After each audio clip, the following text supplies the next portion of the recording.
Donc, nous allons commencer tout de suite par le mot bienvenue. Je vais vous adresser quelques petits mots. Tout d'abord, j'aimerais souhaiter la bienvenue à M. Benoît Mathieu à cette première séance en tant que conseiller. Donc, bienvenue, Benoît.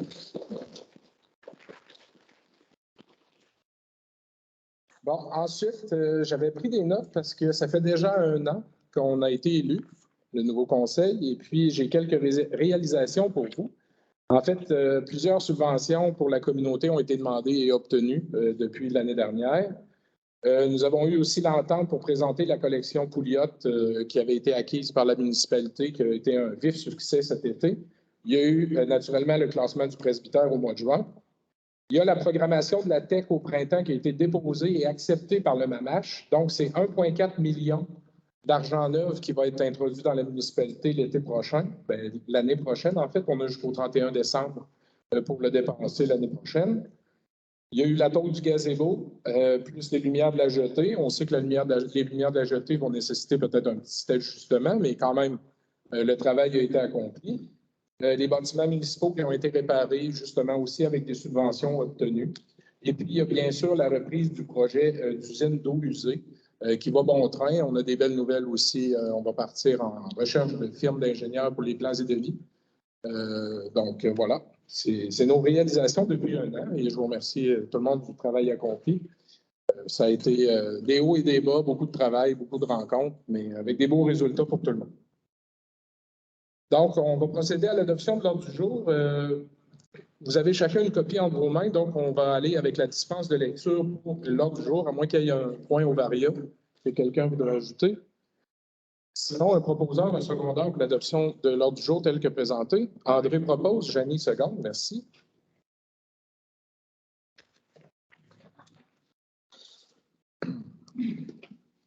Donc, nous allons aller avec l'adoption du procès-verbal de la séance ordinaire du 17 octobre 2022 et point de suivi.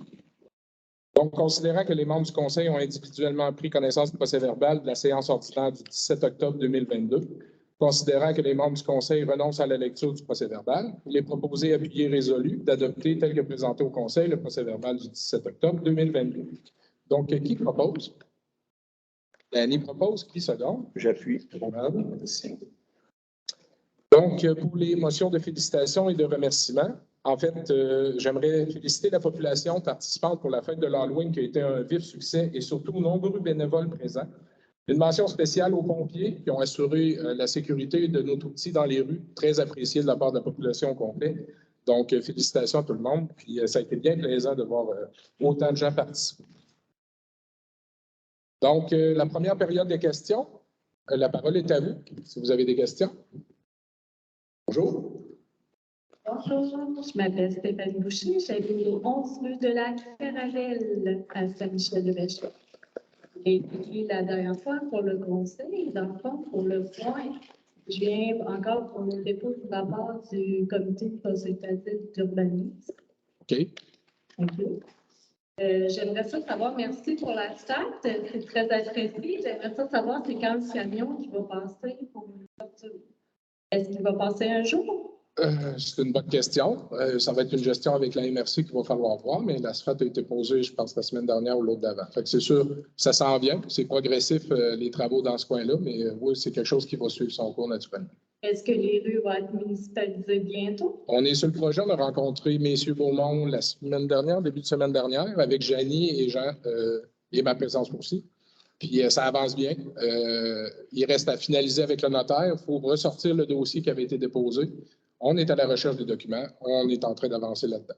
Et puis éventuellement, dans votre argent que vous allez avoir, on va pouvoir avoir notre parc peut-être l'été prochain? C'est dans la planification de la TEC, justement, que la programmation qui avait été déposée au printemps. Est-ce encore disponible sur le site Internet? Il me semble qu'on l'avait joint au budget. Ça avait été joint au budget. Toute la programmation est à l'intérieur de ça. Puis il y a des sous de réservés pour l'aménagement du parc. OK. J'ai un étang, moi, dans mon quartier. Un quoi? Ben, pas un étang, c'est rétention d'eau. Oui, le bassin de rétention, oui. Est-ce qui s'occupe de ça pour le protéger? Ça devrait être une barrière alentour de ça pour pas que les enfants puissent jouer là-dedans. Puis là, présentement, les enfants vont dessus. L'eau claire, j'ai comme peur pour la sécurité des enfants de mon Ben, je comprends, c'est tout à fait naturel. Présentement, c'est encore un terrain privé parce que la municipalité ne l'a pas acquise. Fait que ça serait à Pierre. C'est à M. Beaumont directement. Il va avoir une amende pour ça? Il n'y a pas d'amende, en fait, parce qu'on a soulevé le point la semaine dernière. Moi, j'ai amené des commentaires, parce que vous n'êtes pas la seule. J'ai amené ces commentaires-là, puis eux, ils sont à l'étude avec l'ingénieur parce qu'ils ont fait le bassin de rétention en lien avec les requis de permission par rapport aux angles, puis selon ce qu'on s'est fait dire, puis ils vont vérifier d'ailleurs la véracité de tout ça, c'est que passer un certain angle, il n'y a pas nécessité de mettre une clôture tout le tour. C'est ce qu'on s'est fait répondre. Bien, nous, avant de municipaliser, c'est le genre de réponse qu'on se doit d'avoir. Parce que nous, si jamais on le prend tel quel, il faut clôturer. Il y a des coûts reliés à ça. Bien, il y a beaucoup de choses. C'est pour ça que municipaliser un secteur, ça paraît si simple, on va chez le notaire, on signe, mais il y a quand même beaucoup de considérations qu'il faut vraiment valider et être sûr de notre affaire avant d'aller de l'avant.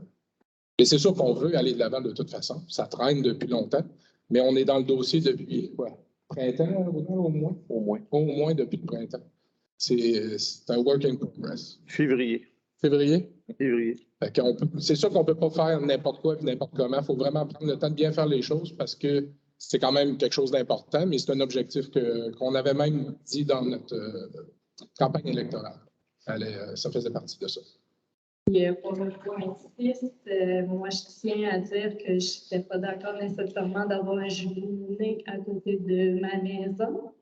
Point 6? Ben, tu sais, le point 6, le rapport, dépôt de rapport du comité consultatif d'urbanisme.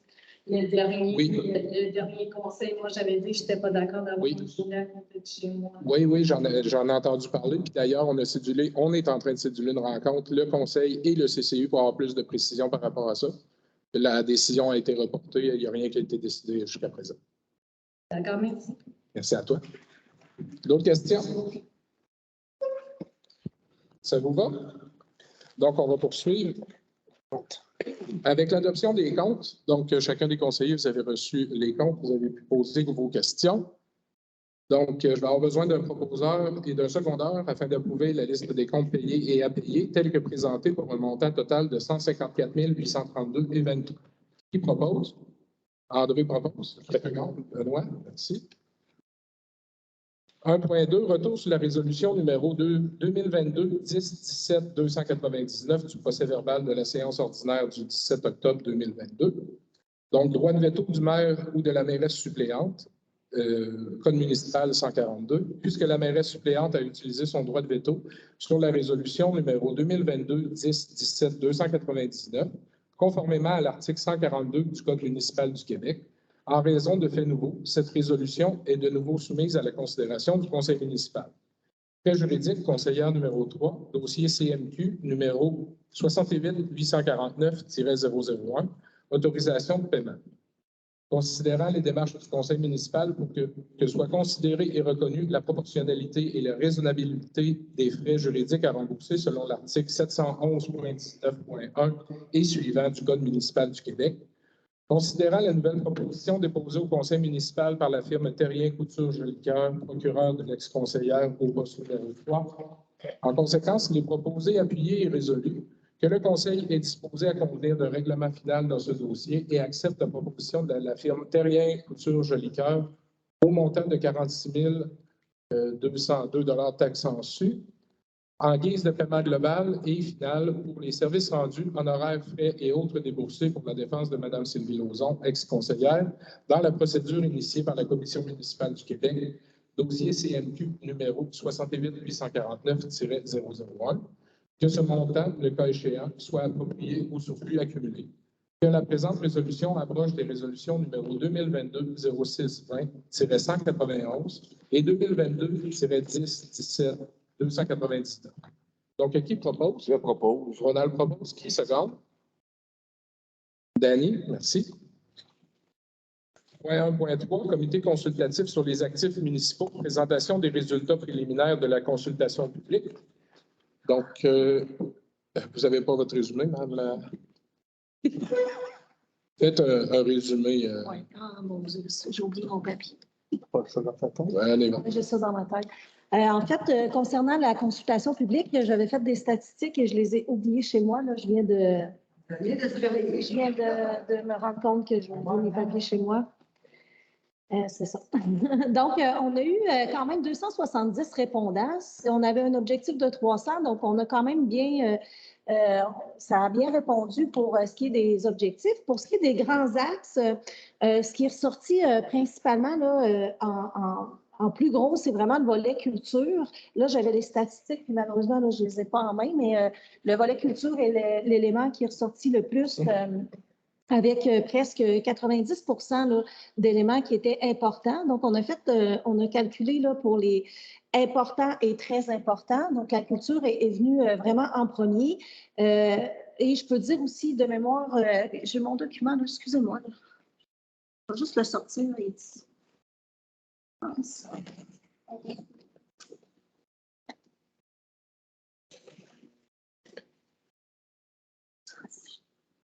Je ne l'ai pas. Je ne suis pas capable de répondre plus que ça. C'est correct, Janie, il n'y a pas de problème. De toute façon, en fait, c'était surtout un dépôt de résultats. C'était un dépôt préliminaire, si tu me corrigeras si je me trompe, un dépôt préliminaire par rapport aux questions qui étaient vraiment de 1 à 5. Puis comme Janie l'a dit, la priorité était mise sur les 4 et 5. Également, c'est que dans cette consultation public-là, il y avait beaucoup de commentaires. Il y avait plusieurs des commentaires, c'est arrivé en format papier. Donc, on vient tout juste de finir de les comptabiliser, en fin de compte, des saisir dans l'ordinateur pour justement permettre de faire une évaluation plus pointue des résultats. Mais en gros, les résultats préliminaires, c'était un peu les pourcentages, mais il y avait plus de choses. Je vais les écrire, puis on va les mettre sur le site de la municipalité, puis sur le Facebook, là, on va les diffuser à ce moment-là pour ces résultats préliminaires-là. Il faut dire qu'on a quand même, le comité, le CCAM a travaillé à rentrer près de 120 formulaires écrits là, à la main, là, tous les commentaires écrits. Donc, c'est quand même très important pour nous d'en prendre compte. À partir des commentaires écrits, on est quand même capable d'entrevoir des idées, des tendances sur des choses qui sont importantes pour la communauté. Puis là, ce qui va nous rester à faire, c'est de les placer, de les comptabiliser, de les catégoriser pour en donner de l'importance. Puis à partir du moment où on va avoir catégorisé tout ça, on va être en mesure là, de faire ressortir des tendances. On va d'abord présenter ces tendances-là au conseil, puis ce qui va après ça nous permettre de donner là, la vocation qu'on souhaite donner à ces 3 actifs-là qui étaient en consultation.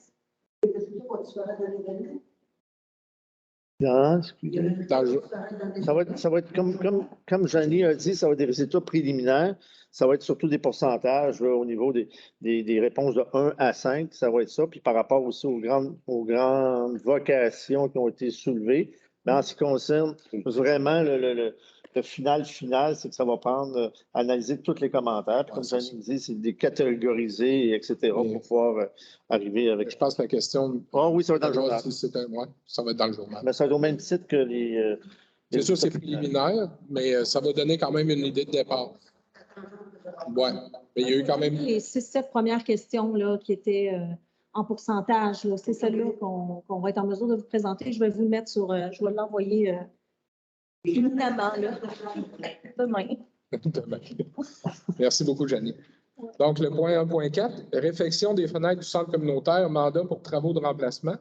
Considérant la réalisation des travaux de réfection de la toiture du centre communautaire, considérant qu'il y a infiltration d'eau à la jonction des fenêtres et du solin de la nouvelle toiture, considérant que les fenêtres actuelles au second étage du centre communautaire ont perdu leur efficacité énergétique, considérant que ces travaux de réfection sont admissibles au programme d'aide financière pour les bâtiments municipaux, le PRABAM, comportant une aide financière de 100 %, considérant qu'une demande de soumission a été formulée auprès de 2 entreprises, soit Panache Construction et l'entreprise GP Martineau, considérant que seule l'entreprise GP Martineau a déposé une soumission, considérant que le règlement numéro 519-2022 sur la gestion contractuelle portant sur le contrôle et le suivi budgétaire permet de choisir un soumissionnaire, il est proposé, appuyé et résolu que le Conseil autorise l'entreprise GP Martineau à procéder au remplacement des fenêtres au second étage du centre communautaire pour un montant de 24 008 et 4 sous, taxes en sous. Donc, qui propose? Ronald? Benoît Second, merci. Ronald. C'est André. Qui propose. T'as mis Ronald ou André? Là? Non, je l'ai. OK, c'est beau. C'est André qui a levé la main. OK. 1.5, École secondaire Saint-Charles, album définissant achat d'une publicité, considérant la demande du comité définissant de l'École secondaire Saint-Charles que la municipalité de Saint-Michel-de-Bellechasse acquiert un espace publicitaire dans l'album définissant, considérant que plusieurs élèves de la municipalité fréquentent l'École secondaire de Saint-Charles, il est proposé, appuyé et résolu d'acquérir un espace publicitaire moyennant une contribution de 100 $ dans l'album définissant 2022-2023 de l'École secondaire Saint-Charles. Donc, qui propose? Jeannie propose. Qui seconde? Danny? Merci. 1.6, dépôt du rapport de l'audit de conformité, transmission des rapports financiers de la Commission municipale du Québec. Considérant le dépôt du rapport d'audit de conformité portant sur la transmission du rapport financier de la municipalité à la ministre des Affaires municipales et de l'Habitation, au ministère, non, c'est à la ministre, en vertu de l'article 86.7 de la loi sur la commission municipale, considérant que ce rapport doit être déposé au conseil municipal en vertu de l'article 86.8 de la loi, il est proposé, appuyé et résolu que le conseil municipal de Saint-Michel-de-Bellechasse confirme le dépôt du rapport de l'audit de conformité publié par la commission municipale du Québec. Donc, qui propose? Je propose. Ronald propose. Qui seconde? Benoît, merci. 1.7, service juridique 2022-2023. Considérant que la municipalité ne possède aucun service de contentieux spécialisé en droit municipal, considérant que le conseil municipal entend avoir accès à un service de consultation en matière de droit municipal de première ligne, en conséquence, il est proposé, appuyé et résolu que le conseil municipal accepte l'offre de service première ligne proposée le 25 octobre 2022 de l'étude légale Tremblay-Bois-Mignot, Lemay, pour un montant forfaitaire annuel à compter du 1er janvier 2023 de 1 865 $ plus déboursés de taxes. Ce contrat se renouvellera à chaque année en appliquant une augmentation annuelle de 2 % à moins d'un avis contraire donné par l'une des parties avant le 1er octobre de chaque année. Pour les autres services, le taux horaire est fixé à 360 $ taxes reçues. Donc, qui propose? Je propose. Ronald propose. Qui seconde?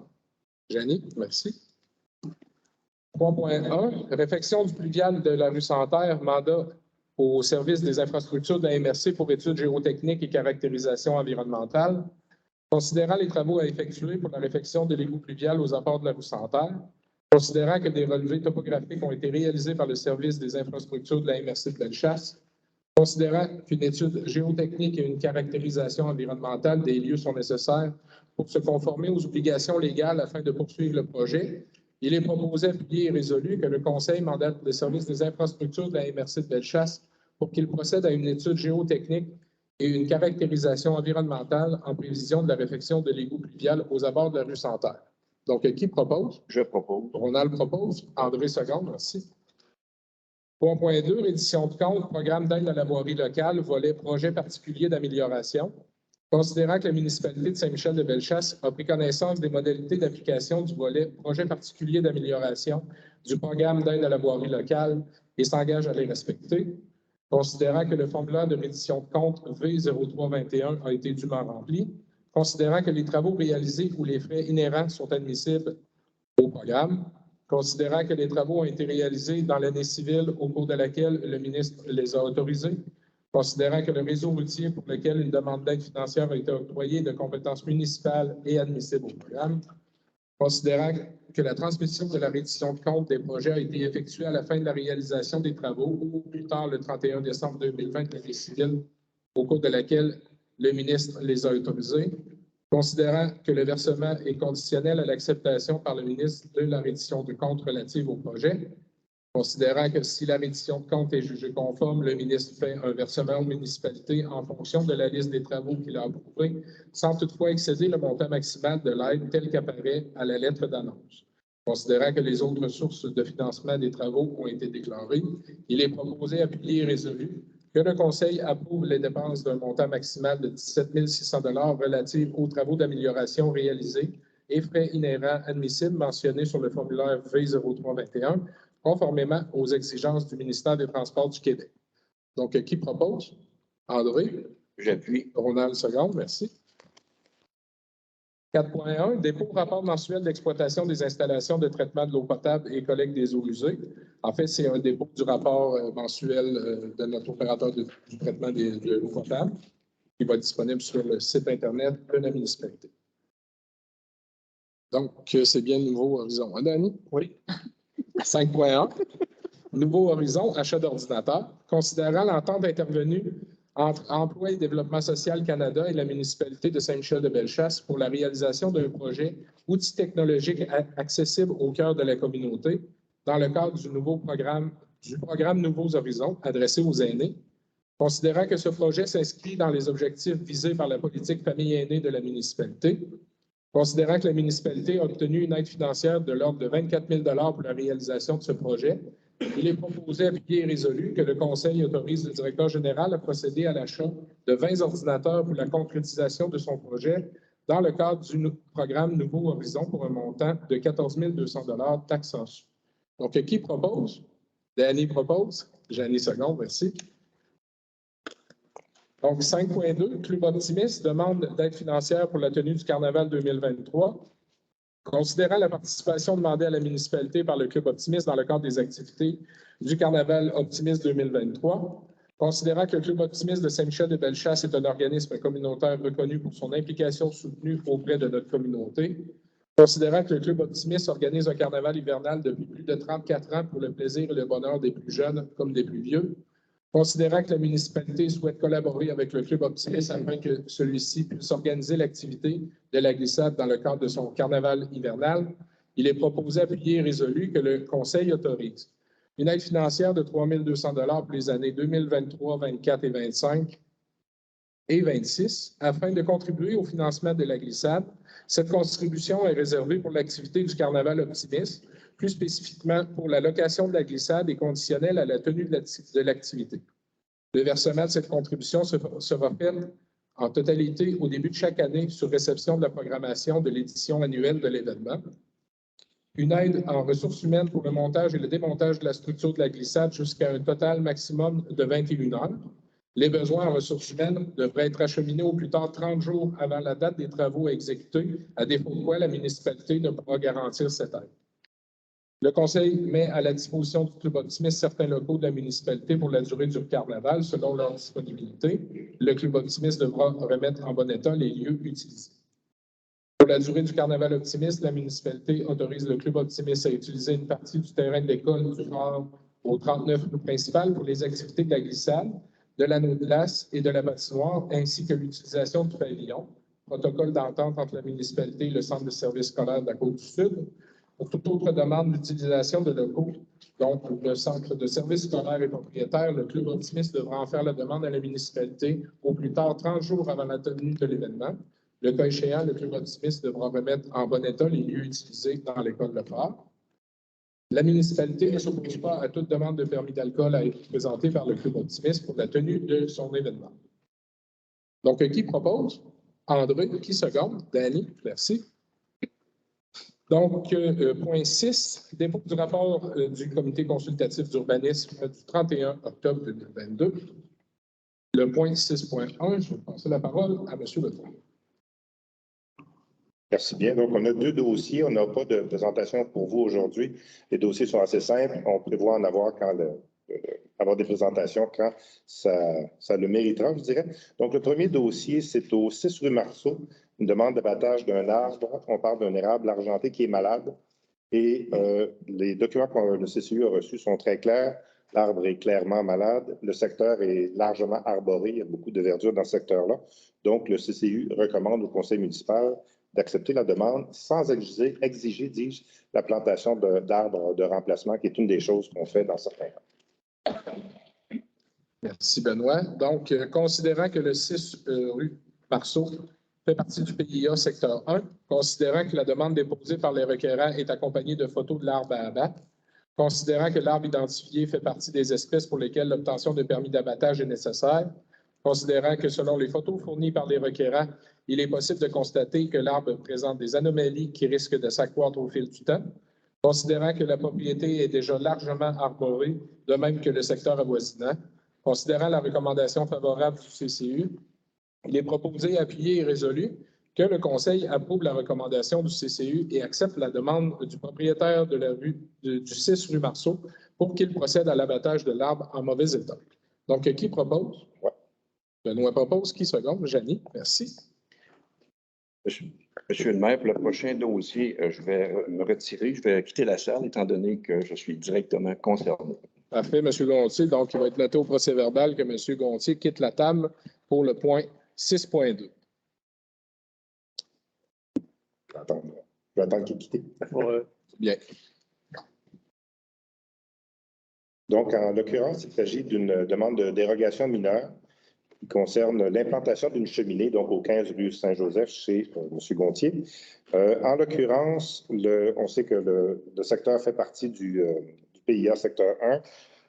L'ouvrage, la résidence fait partie de l'inventaire architectural de la municipalité, par contre, est classé d'une valeur patrimoniale dite faible. On a reçu au CCU des croquis du dossier. Les demandes étaient très claires. On a aussi eu l'accord écrit du seul voisin concerné qui donnait son accord à la dérogation mineure. Donc, considérant tous ces facteurs-là, le CCU recommande favorablement l'acceptation de la demande. Juste préciser, la demande de dérogation mineure, ça implique un empiètement de 20 cm, donc moins de 8 pouces à l'intérieur de la marge. C'est la nature de la dérogation. Parfait. Merci, Benoît. Je ne sais pas s'il y avait des commentaires dans la salle par rapport à cette demande de dérogation-là. Ça va?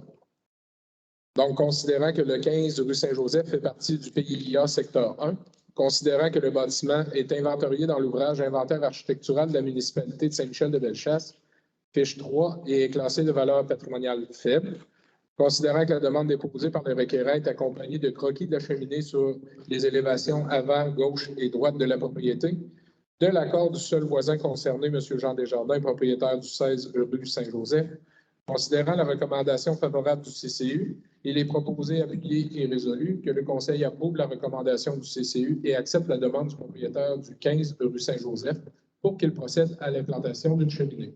Donc, qui propose? Benoît propose. Qui seconde? André, merci. Donc, on pourra aller changer M. Gontier. Ah, Sylvain, il va y aller. Merci, Sylvain.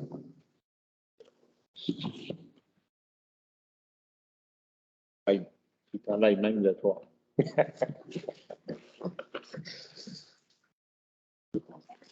Je vais attendre la période de questions, M. Pouliot.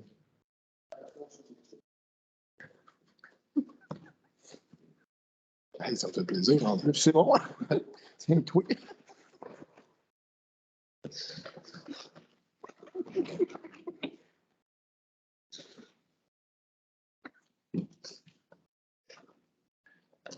Donc, le point 7.1, patinoire extérieure et anneau de glace, attribution du contrat pour l'entretien. Considérant que la patinoire et l'anneau de glace représentent des infrastructures loisirs appréciées des citoyens, considérant que ces infrastructures nécessitent une bonne préparation et un bon entretien pendant la saison hivernale, considérant qu'une demande de soumission a été faite auprès de 2 entreprises, soit Mathieu Martineau et Paysagiste Écono enregistré, considérant que seule l'entreprise Paysagiste Écono enregistrée a déposé une soumission, il est proposé, appuyé et résolu, d'adjuger le contrat d'entretien de la patinoire et de l'anneau de glace pour la saison hivernale 2022-2023 à l'entreprise Paysagiste Écono enregistrée au montant de 10 000 taxes en dessous. Donc, qui propose? Je propose. Ronald propose. Qui seconde? Danny, merci. 7.2, patinoire extérieure, offre de services pour surveillance. Considérant l'importance d'assurer la sécurité des usagers de la patinoire et de l'anneau de glace pendant les heures d'ouverture de ces infrastructures, considérant que pour ce faire, il y a lieu d'embaucher un ou des surveillants pour couvrir les plages horaires disponibles à la municipalité, il est proposé, appuyé et résolu que le Conseil mandate le directeur général pour qu'il procède à un appel d'offres de services pour l'embauche d'un ou 2 surveillants pour la patinoire et l'anneau de glace et définisse les tâches et les responsabilités à accomplir pour le poste de surveillance. Donc, qui propose? Janie. Qui seconde?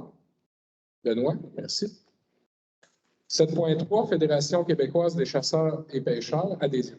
Considérant la volonté de la municipalité de contribuer à promouvoir la conservation et la mise en valeur des espèces et des habitats fauniques de son territoire, considérant que la Fédération québécoise des chasseurs et des pêcheurs offre du soutien en aménagement d'habitats fauniques ainsi que des opportunités pour faire la promotion de la chasse et de la pêche sportive responsable, considérant que l'adhésion de la municipalité à cette fédération lui permet d'obtenir des avantages pour la tenue d'activités de sensibilisation auprès des jeunes, En conséquence, il est proposé, appuyé et résolu que la municipalité adhère à la Fédération québécoise des chasseurs et des pêcheurs comme membre partenaire pour une cotisation annuelle de 150 $. Donc, qui propose? André. Qui se garde? Danny. Merci. Donc, il n'y avait pas de point pour Varia. Nous serions rendus à la deuxième période de questions. Est-ce qu'il y en a dans la salle? M. Pouliot. On va commencer par M. Pouliot parce qu'il y en avait une en premier. On l'a retenu un peu. C'est une question technique. Oui. La structure aide les ports. C'est quoi qui fait les tarifs? C'est à l'intérieur même du document qui a été rédigé par, je n'étais pas là à l'époque, parce que c'est rédigé par un tiers, par le gouvernement. Ça a été fait Sur consultation publique, puis sur avis aussi, il y a eu un projet assurément décrit par un urbanisme en la matière. C'est un professionnel. C'est probablement Clermont-Bourget à l'époque qui était urbaniste. Puis il y a eu une consultation publique comme n'importe quel règlement de zonage, etc. Donc, c'est à partir de ça que ça a été confectionné. Donc, le classement existe pour chacune des résidences à l'intérieur du PIA. Il faut savoir, c'est quoi la résidence? J'ai des travaux à faire sur la maison 117 Estal, et dans le PIA, puis Dans le PIA, zone 1, je présume. ça nous dit que j'ai avoir des contraintes dispendieuses. Pas en tout. pas nécessairement. C'est-à-dire que la zone 1 est un peu plus contraignante que la zone 2. Les deux zones du PIA sont plus contraignantes que quand on est à l'extérieur du PIA. Mais à ce moment-là, est-ce que c'est plus dispendieux? Pas nécessairement. C'est juste qu'on a un peu plus de... Il faut montrer plus patte blanche. Donc, si on fait un changement, il faut qu'on ait des plans, des devis, des explications plus claires, des images. Et à ce moment-là, il y a des cas où ça passe comme tel. Il y a des cas où le CCU refait des suggestions de modification. Ça dépend vraiment de chaque dossier. Mais il y a plus de contraintes dans la zone 1 que dans la 2. Merci, Benoît, pour les explications. Monsieur le gars. Ça concernait M. Benoît Mathieu. Oui. Est-ce qu'il pourrait automatiquement les mêmes dossiers que Mme Lauzon? Ou bien, c'est quoi les dossiers qui vont toucher? C'est une bonne question. En fait, les responsabilités de chacun des conseillers vont être définies à la prochaine séance du conseil. On est déjà en train de se réunir pour en discuter afin de vraiment redistribuer les responsabilités à chacun. Si j'ai bien compris, dans les dossiers qui étaient responsables pour la responsabilité du CCU. En fait, il était citoyen sur le CCU. Là, pour la prochaine séance, on va avoir l'élu attitré pour le CCU pour les prochains comités. Oui. Ça marche? D'autres questions? Je voudrais savoir si la municipalité a une politique de location à court terme de style Airbnb, à savoir certains secteurs dans lesquels on peut louer la période de location et ainsi de suite.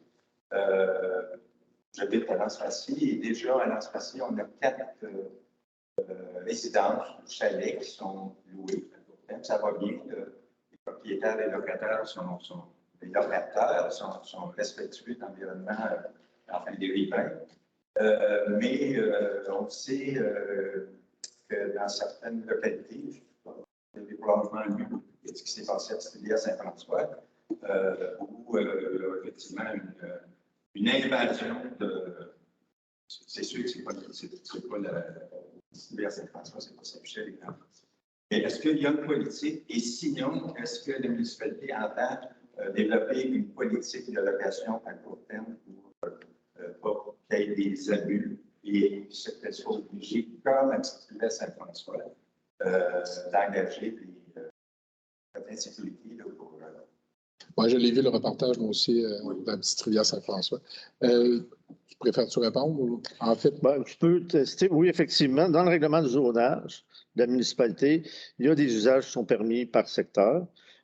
Puis, en ce qui concerne, ce n'est pas spécifiquement du Airbnb, mais c'est que quand vous avez une maison principale, vous pouvez, dans votre maison principale, louer une chambre ou 2, mais pas dans une maison secondaire.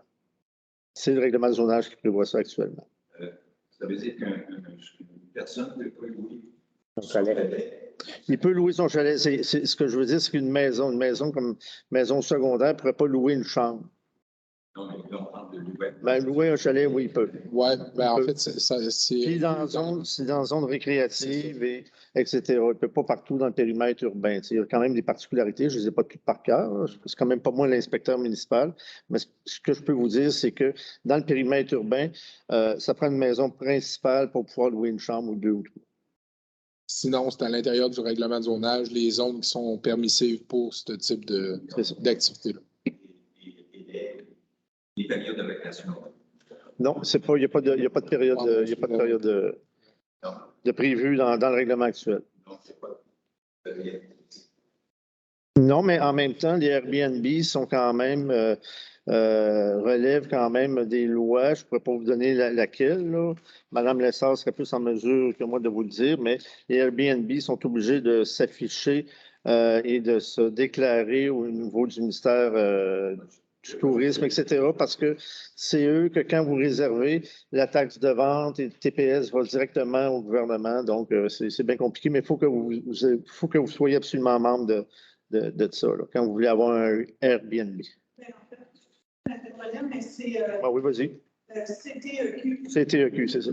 Ici que Airbnb, parce qu'Airbnb, c'est un organisme, mais CTEQ, c'est tout. Ben, lui, il regroupe tout. Donc, il faut que tu sois vraiment pas abonné, mais il faut que tu t'inscrives à ça. Si tu veux avoir le droit de. Et le CTEQ, pour délivrer une attestation comme quoi les gens ont le droit de louer, il doit avoir, la municipalité doit avoir dit que c'est dans une zone, etc. C'est ça. Donc, il se fie au règlement de zonage, justement, pour.